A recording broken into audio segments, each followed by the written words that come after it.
জয় শ্রী রাধে কৃষ্ণ। সকল কৃষ্ণপ্রেমী ভক্তবৃন্দগণকে জানাচ্ছি আমার শ্রদ্ধাপূর্ণ প্রণাম। রাধে রাধে। আজ মাঘ মাসের 1 তারিখ, 15ই জানুয়ারি, বৃহস্পতিবার। সন্ধ্যাবেলা বসে পড়লাম আমাদের পরম ধর্মগ্রন্থ শ্রীমদ্ ভাগবত গীতা পাঠ করতে। সকল কৃষ্ণপ্রেমীগণ এই পবিত্র গীতা পাঠ কিছুটা সময় হলেও শ্রবণ করুন এবং ভগবানের এই অমৃতবাণী শ্রবণে আপনাদের সকলের জীবন আনন্দিত করে তুলুন, এই কামনায় আজকের পাঠ শুরু করলাম। আজ আমি পাঠ করছি আমাদের পরম ধর্মগ্রন্থ শ্রীমদ্ ভাগবত গীতার 5ম অধ্যায়ের কর্মসন্ন্যাস যোগ।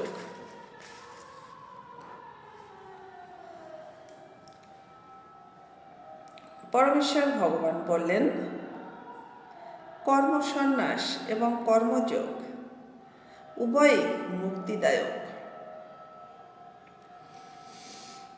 কিন্তু এই দুটির মধ্যে কর্মযোগ কর্মসন্ন্যাস থেকে শ্রেয়।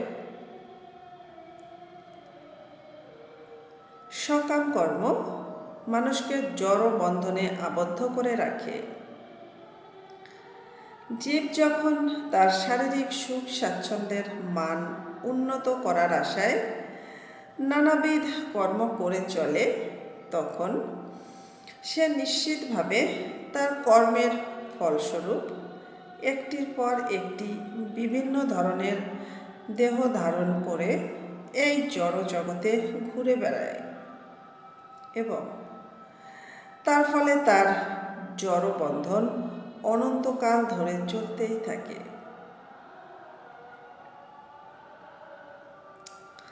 ইন্দ্রিয় সুখ ভোগ করবার জন্য মানুষ উন্মাদ এবং সে জানে না যে তার ক্লেশদায়ক বর্তমান দেহটি তার পূর্বকৃত সকাম কর্মের ফল। যদিও এই দেহটি অস্থায়ী, অথচ এটি মানুষকে সর্বদা নানা রকম দুঃখ কষ্ট প্রদান করছে।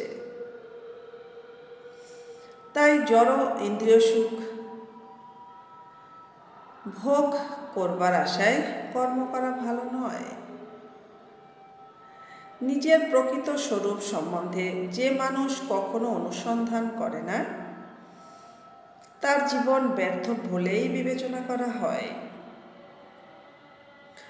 যতদিন মানুষ প্রকৃত স্বরূপ বুঝতে না পারে, ততদিন তাকে ইন্দ্রিয় সুখ ভোগের জন্য কর্মফলের আশায় কর্ম করতে হয় এবং যতদিন ইন্দ্রিয় সুখ ভোগ করবার বাসনায় তার চেতনা আচ্ছন্ন থাকে, ততদিন তাকে এক দেহ থেকে আর এক দেহে দেহান্তরিত করতে হয়।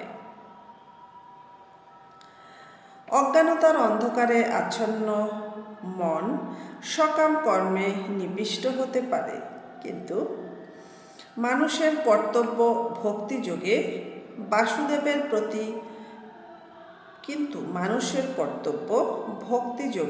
বাসুদেবের প্রতি প্রেমময়ী সেবা সম্পাদন করা। কেবল তখনই সে এই জড় জগতের বন্ধন থেকে মুক্ত হবার সুযোগ পেতে পারে। তাই জ্ঞানী কেবল জড় বন্ধন থেকে মুক্ত হবার পক্ষে যথেষ্ট নয়। আত্মার স্বরূপ উপলব্ধি করে আত্মার শাশ্বত ধর্ম পালন করতে হয়। তা না হলে জড় বন্ধন থেকে মুক্ত হবার কোনো উপায় নেই। কৃষ্ণ ভাবনায় ভাবিত হয়ে ভগবানের সেবা করার জন্য যে কর্ম করা হয়, সেই কর্ম সকাম কর্ম নয়। জ্ঞানময় কর্ম মানুষের প্রকৃত জ্ঞানের প্রগতিকে শক্তিশালী করে। কৃষ্ণ ভাবনায় ভাবিত না হয়ে কেবল সকাম কর্মত্যাগ করলেই বদ্ধ জীবের হৃদয় কলুষমুক্ত হয় না। যতক্ষণ পর্যন্ত হৃদয় সম্পূর্ণভাবে কলুষমুক্ত না হচ্ছে ততক্ষণ সকাম কর্মের স্তরে কর্ম করতে হয়। কিন্তু কৃষ্ণ ভাবনাময় কর্ম সাধিত হলে তা আপনা থেকেই কর্মফলের বন্ধন থেকে মানুষকে মুক্ত হতে সাহায্য করে এবং তখন তাকে আর জড় স্তরে পতিত হতে হয় না। তাই কৃষ্ণ ভাবনাময় কর্ম সর্বদাই কর্মত্যাগের চেয়ে শ্রেষ্ঠ। কেননা কর্মত্যাগ থেকে সব সময়ই পতনের সম্ভাবনা থাকে। কৃষ্ণ ভক্তিহীন বৈরাগ্য অপূর্ণ, যেটি শ্রীল রূপ গোস্বামী তার ভক্তি রসামৃত সিন্ধু গ্রন্থে প্রতিপন্ন করেছেন। মুমুক্ষুরা ভগবান সম্বন্ধীয় বস্তুকেও প্রাকৃত জ্ঞানে পরিত্যাগ করে এবং সেই ত্যাগ সম্পন্ন হয় না। আবার বলছি, মুমুক্ষুরা ভগবান সম্বন্ধীয় বস্তুকেও প্রাকৃতিক জ্ঞানে পরিত্যাগ করে এবং সেই ত্যাগ সম্পূর্ণ হয় না।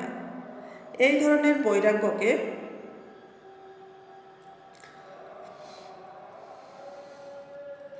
ফল্গু বৈরাগ্য বলা হয়। আমরা যখন বুঝতে পারি যে সব কিছুই ভগবানের, আমাদের কিছুই নয়, তখনই ত্যাগের সম্পূর্ণতা আসে। মানুষের বোঝা উচিত বাস্তবে কি কোনো কিছুই তার জন্য নয়। তাহলে ত্যাগের প্রশ্ন আসে কোথা থেকে? যে জানে তার সব কিছুই হচ্ছে শ্রীকৃষ্ণের সম্পত্তি, সে নিত্য বৈরাগ্যযুক্ত। যেহেতু সব কিছুই শ্রীকৃষ্ণের, তাই সব কিছুই শ্রীকৃষ্ণের সেবায় নিয়োগ করা উচিত। শুধু কৃষ্ণ ভাবনায় ভাবিত হয়ে এই ধরনের যথার্থ কর্ম মায়াবাদী সন্ন্যাসীদের কৃত্রিম বৈরাগ্যের চেয়ে অনেক গুণে শ্রেষ্ঠ।